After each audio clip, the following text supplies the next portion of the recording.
사실 경력직들에게 이직을 했을 때 가장 좋은 기회로 활용할 수 있는 게 헤드헌터를 활용하는 이기도 하지만 가장 불쾌한 경험을 줄 수 있는 것도 헤드헌터입니다. 구직자와 채용 사이의 연결고리 역할을 해주는 이 헤드헌터라는 역할은 꽤나 욕을 많이 먹는 직업이기도 해요. 저도 2년간 헤드헌터로 근무를 하면서 거의 수천 명의 지원자들을 만나고 다양한 회사의 채용 담당자들을 만나 봤는데요. 그 안에서도 인식이 꽤나 좋지 않았던 모습도 볼 수 있었습니다. 왜 그랬을까요? 자, 저는 회사에서 채용 담당자도 해봤고 헤드헌터도 해봤고 구직자도 해봤기 때문에 이 세 가지 시야에서 제가 그 이유를 한번 말씀드려 보겠습니다. 첫 번째는요, 대부분의 헤드헌터들은 프리랜서 기본급이 0원이에요. 건 바이 건으로 해서 채용이 성사가 됐을 때에만 돈을 받을 수 있거든요. 그래서 한 건 한 건이 꽤나 소중합니다. 근데 이게 양면성이 있는 게요, 한 건 한 건이 소중하다고 해서 이 구직자의 입장을 조금 더 대변한다, 이건 아니에요. 어디까지나 헤드헌터들은 채용사와 구직자 사이에서 연결고리 역할을 해주기는 하지만 돈을 누가 줍니까?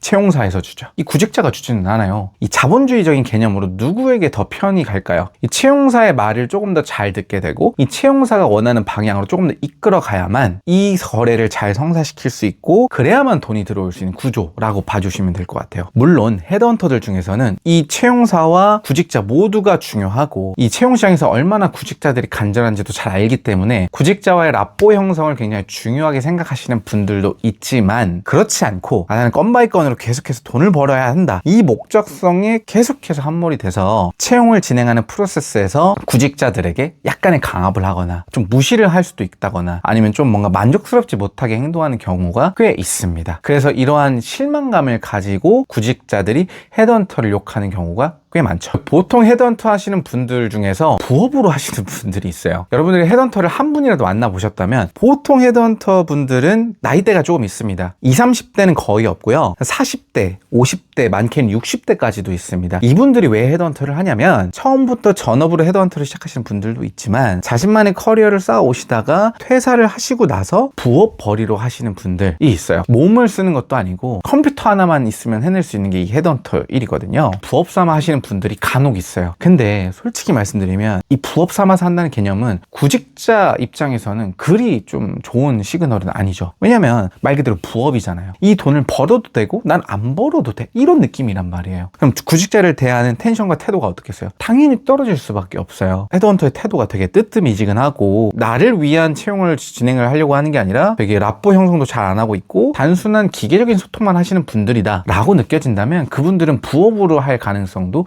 있습니다. 세 번째는 이게 좀 저는 이 부분이 좀 제일 답답한데, 소통 구조가 상당히 복잡합니다. 여러분들 헤드헌터랑 직접 소통을 하게 되셨을 때 그 헤드헌터가 이 채용사와 끈끈한 이 커뮤니케이션 관계를 유지하고 있구나 라고 못 느끼실 때가 꽤 있을 거예요. 왜 그러냐면 구조가 복잡하기 때문이에요. 여러분이 구직자고 여러분이 소통하고 있는 헤드헌터가 있다고 칠게요. 그 헤드헌터가 채용사와 직접 연결이 되는 경우도 있겠지만 헤드헌터가 헤드헌터를 거쳐서 이중으로 커뮤니케이션하는 경우가 생겨요. 채용사와 커뮤니케이션하는 헤드헌터, 구직자 커뮤니케이션하는 헤드헌터가 있습니다. 이 개념을 PO와 리서처 개념이라고 하는데요. 헤드헌터는 기본급 0원의 프리랜서직이기 때문이에요. 이 말인즉 맨 처음 헤드헌터 하시는 분들은 이 채용사, 자신만의 고객사를 만드는 게 쉽지가 않습니다. 첫 몇 년간은 좀 자신이 좀 이 경험을 투박하게 쌓아 올리면서 경험치를 쌓을 수밖에 없거든요. 그러면 뭐에 기대해야 되느냐? 자신들보다 먼저 입사한 이 PO라는 헤드헌터 분들의 채용사에 좀 기대해야 해요. 그렇기 때문에 이 구조가 복잡해질 수밖에 없는데 한 단계, 두 단계, 세 단계씩이나 커뮤니케이션이 만들어지게 되는 거잖아요. 그래서 구직자가 궁금한 걸 헤드헌터한테 물어봤을 때 헤드헌터가 바로 대답해 줄 수 없고, 헤드헌터가 또 헤드헌터한테 물어보고, 헤드헌터는 채용사한테 물어보고, 채용사는 헤드헌터한테 대답해주고, 헤드헌터는 헤드헌터한테 대답해주고,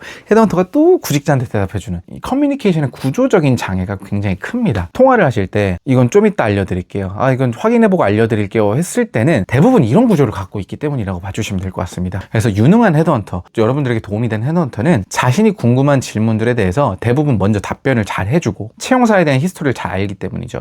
또는 정말로 이건 좀 알기 어렵다 싶은 부분들은 확인을 빠르게 한 이후에 피드백을 줍니다. 자, 그러면 헤드헌터를 채용 시장에서 활용할 필요도 없고 그냥 헤드헌터를 무시만 하면 된다, 이건 절대 아닙니다. 제가 헤드헌터를 직접 경험해 보니까요, 어떤 헤드헌터가 여러분에게 굉장히 유익한 정확한 헤드헌터가 되는지를 확실히 알겠더라고요. 결론을 따지자면 실리적인 접근을 하세요. 물론 라뽀 형성을 위해서 뭔가 커피챗도 자주 하고 직접 만나서 밥도 먹고 하는 헤드헌터 좋죠. 하지만 그런 헤드헌터가 많지 않을 가능성이 높거든요. 그럼 실리적인 접근을 여러분들도 하셔야 된다는 겁니다. 자, 첫 번째로는 채용 공고 플랫폼에서는 보이지 않는 포지션을 여러분들에게 제안한다? 그분은 유능한 헤드헌터라고 보아도 됩니다. 뭐 원티드나 잡플래닛이나 잡코리아, 사람인의 보이는 포지션이 아니라 어딜 가도 찾아볼 수 없는 포지션인데 나한테 제안이 왔다 칠게요. 그럼 그 포지션은 그 헤드헌터에게만 채용사가 할당을 해준 겁니다. 다른 플랫폼에서 경쟁자들이 우르르 쏟아지는 그런 상황이 아니라 그 헤드헌터를 통해서만 지원할 수 있기 때문에 경쟁률도 굉장히 낮아지고 그만큼 어느 정도 채용사가 그 헤드헌터를 신뢰하고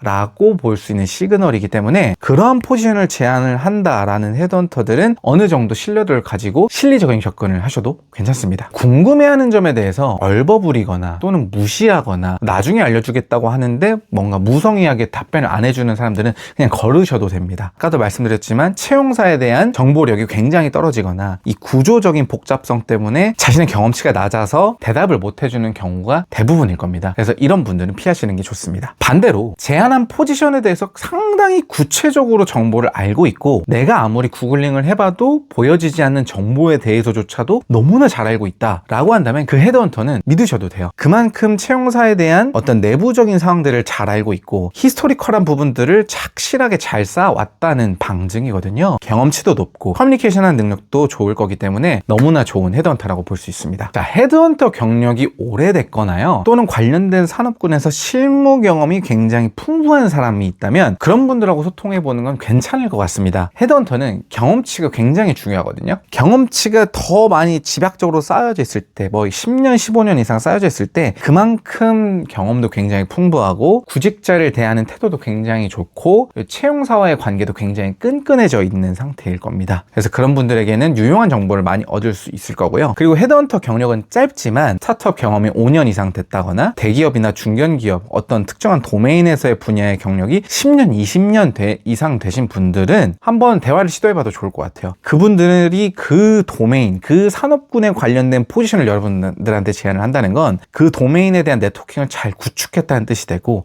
그만큼 그 시장성에 대해서 인사이트가 풍부하다는 뜻으로 이해를 하셔도 좋기 때문입니다. 자, 그리고 이게 제일 중요한데요. 뭐 다른 외적인 부분들은 잘 모르겠지만 여러분들에게 들어온 제안이 너무나 좋은 거예요. 헤드헌터가 좋다는 건 모르겠지만 헤드헌터가 제안한 포지션이 내가 너무 들어가고 싶은 포지션이에요. 그럴 때는 적극적으로 실리적으로 활용을 하세요. 그거에 대해서 불확실성이 있잖아요. 이 채용 시장을 혼자서 헤쳐나가는 상당히 큰 불확실성을 가지고 가는 건데 헤드헌터가 그 포지션을 제안했다는 건 여러분의 이력서가 상당히 만족스럽다, 충분히 좀 가능성이 있어 보인다 라는 뜻으로 해석이 될 수도 있거든요. 그래서 접촉을 하신 다음에 정말 많은 걸 물어보세요. 면접에 준비할 수 있는 부분들, 이 회사에 대한 신뢰도를 물어볼 수 있는 질문들 많이 하셔서 정말 이 채용을 한번 헤드헌터랑 같이 해서 이 면접을 좀 진행을 해보겠다, 이 채용 프로세스를 진행해보겠다 라는 자신감도 키울 수 있고 정보도 더 많이 얻을 수 있게 되는 계기가 될 것입니다. 여러분들이 이렇게 실리적으로 헤드헌터를 좀 접촉을 하고 좋은 이직 경험을 가지셨고 만족스러운 이직을 했다면 그거만으로 끝나는 게 아니고요. 나중에 또 채용 시장에서 여러분들이 또 이직할지도 모르잖아요. 그 헤드헌터 분한테 또 연락을 해서 어떠한 포지션이 있는지 한번 물어보면서 좋은 기회를 만들어 보실 수도 있기 때문에 일단은 여러분들이 채용 시장에서 여러분이 가질 수 있는 이익을 추구하실 수 있는 방법으로 다양한 시도를 해보셨으면 좋겠습니다.